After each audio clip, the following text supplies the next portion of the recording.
Here we are at part 3, and this is how to use your shapefile to get web soil survey information about your property.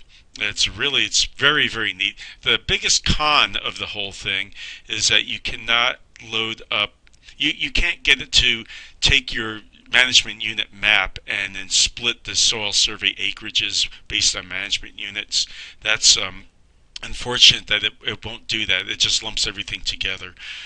If you did want to get that information for each individual management unit, you could split out each management unit and save it as its own shapefile, and then pull each shapefile in, and it will run those numbers for you and give you the information. So what we'll be doing is kind of looking at the whole property boundary and looking at the total acreages for the soils and all that, and then you can interpolate what that means in terms of the various units that you're going to be working in. So what we're going to do is you're going to start Web Soil Survey, and so you know how to Google that and just load it up. And so there's the map of the whole US, and what we're going to do is just import an AOI. Okay, we're going to either import it from a shapefile, or you can zip a shapefile up and load that up. But as you all know from the GIS course, that a shapefile map is composed of a whole bunch of separate files, and these 4 files are very important. And so it needs all 4 of these in order to run correct. Well, it actually doesn't need a DBF file, but we'll load it up anyway.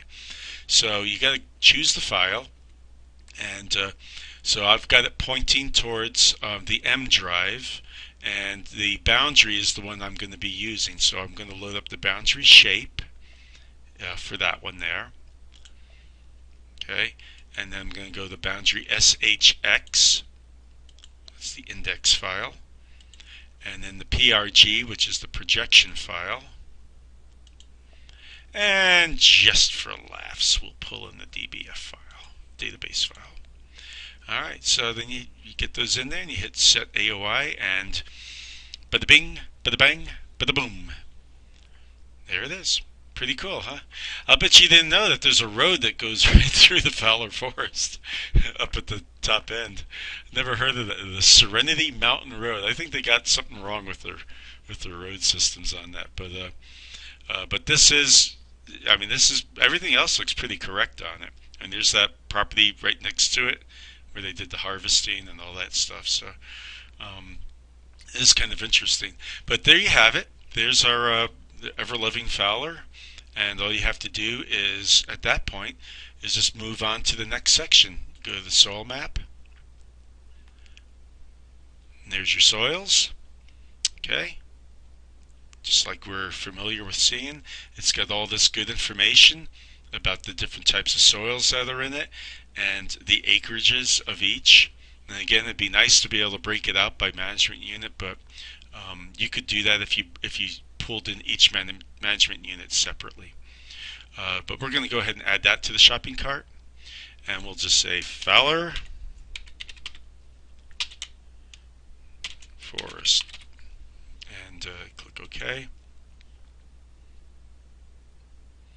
Alright, go on to the Soil Data Explorer, and so now you want to start doing things, you know, that are going to be pertinent to your particular plan. So under Land Management, you may be looking at things such as harvest equipment operability.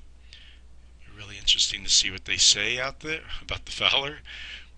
So, ooh, a lot of red, huh? Steep slopes. And and then they tell you why down here. What's the reason? Poorly suited. What the rating is. And then they give you reasons for it. And it's slope. Slope is the big one, right? So it doesn't mean you can't do it. It just means you have to be careful when you're doing it. Boom. That's going there. Let's see, what else do we want to take a look at? How about log landings? Okay. And let's do log landings, view the rating. And, well, not very good for log landings, huh? So you got to be extra special careful for that. Okay, and you can look at rutting, potential damage by fire. Let's check that.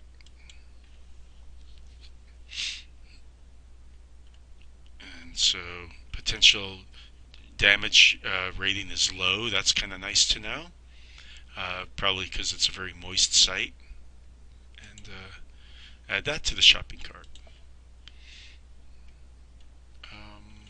That's what else is in here? Soil health, um, running, suitability for hand planting, suitability for. But how about roads? Can you get roads out there pretty nice? Let's see what it says. Ooh, okay. Be very, very careful. So you're going to go ahead and load that up. And then, of course, you want to go ahead and do some of the vegetation management stuff.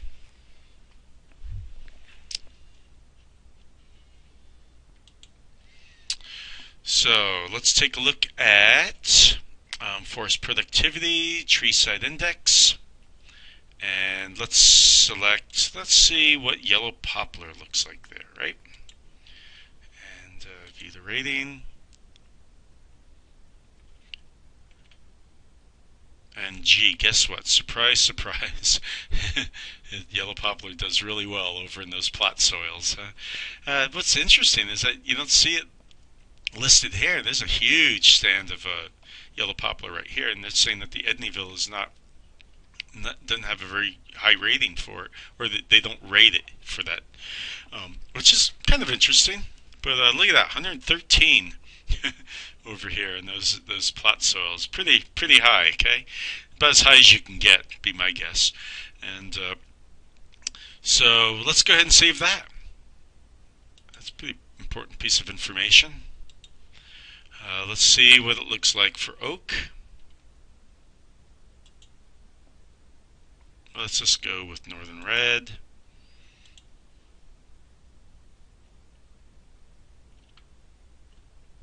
And what we would expect is that it's high, and it's higher on those plot soils. But guess who's going to outcompete it on those? So go ahead and add that, but it gives you some talking points. And then probably another one might be white oak. Let's see. White oak should pop up in some of these Edneyvilles. Okay, I mean it's not great, but it does pop up because it's able to compete okay in those Edneyvilles. So, and of course chestnut oak, you'd see that pop up there as well too. So,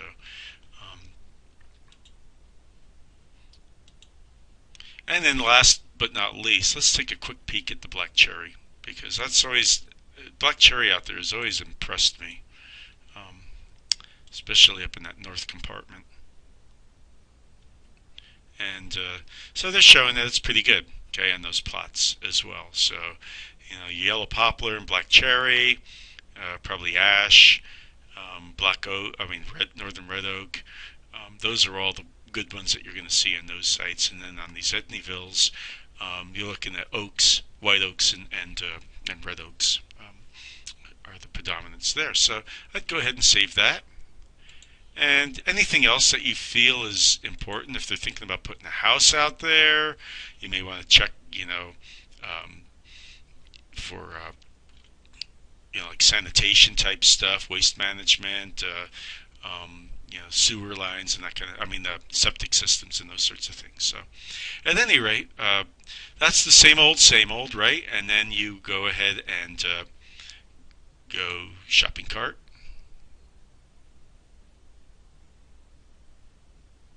And custom subtitle, Fowler Forest. Make sure you get your landowner's name on that. They love looking at it. You probably don't need all this stuff in there. How soil surveys are made, probably don't need that. Probably don't need, come on, love. Probably don't need, oh, the the map unit description, that is, we'll leave that in, but that fills up a lot of room that the landowner's not going to be that interested in.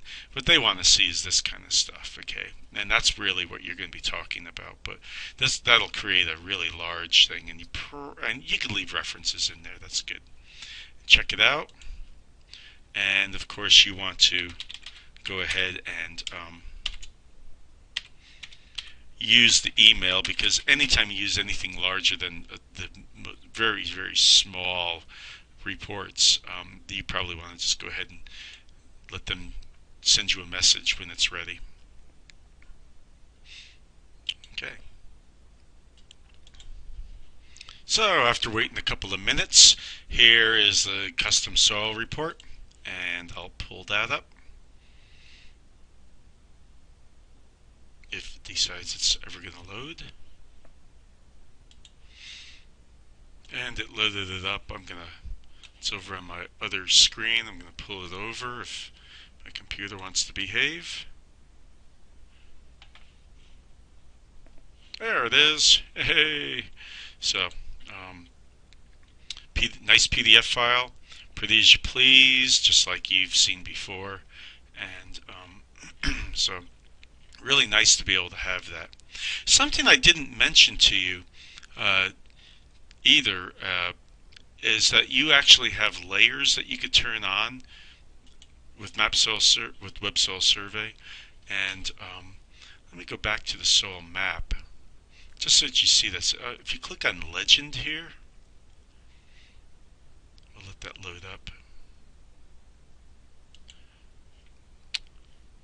You could turn on one of the newest things they've got right now is topographic maps. So you could actually load the soils. It doesn't show up all that great, but you could actually load the soils up over a topographic map and then save that as well. Okay, so I'm not quite sure how well that prints out, but because I haven't tried it yet, but I just want you to be aware of that. It may look just fine. It's hard to say, but there are some other things that you can turn on and off, as you can see in that legend there. And anytime you turn one of those map legends on, you could go ahead and add it to the shopping cart. So here's the property. There's the map legend. There's all the Scoobies on the soils, and this is these map unit descriptions. Like I said, can go on for many, many, many pages. Okay, and depends how many soils you have. And again, that may or may not be that interesting to the landowner, but if we're not trying to create fluff for these things, we're trying to create information that's pertinent to the landowner. So you might want to chill out on this part of it, but you could print it out for yourself and then just delete those pages from your appendix. But starting to get down here is pretty important. Okay, suitabilities and limitations and that kind of stuff is very, very important. So all that good stuff that we were looking at and talking about, and just that one little tract generated what are we up to 73 pages. So you don't want to get too crazy with these things, but you only want to incorporate what's the most important. And this can be part of the appendix or a separate document unto itself. All right, but so long as you're referring to it in your plan. Now, I know you're doing site index for trees. You're using that as a check against trees that you're going to be doing, that you're actually physically going to be measuring the site index. So what you want to do is seeing if what you're getting is comparing to these site indices. Okay, so lots of fun stuff out there. So anyway, I just wanted to bring that to your attention and let you see that you have worlds of information at your fingertips. Okay, and again, you can do this one from home, as long as you've got access to your shapefile. But I would consider going into the lab and doing all the GIS work there, rather than try to get a copy of the GIS. I'd just come into campus here. It'll only take you a couple of hours. You'll be done with it.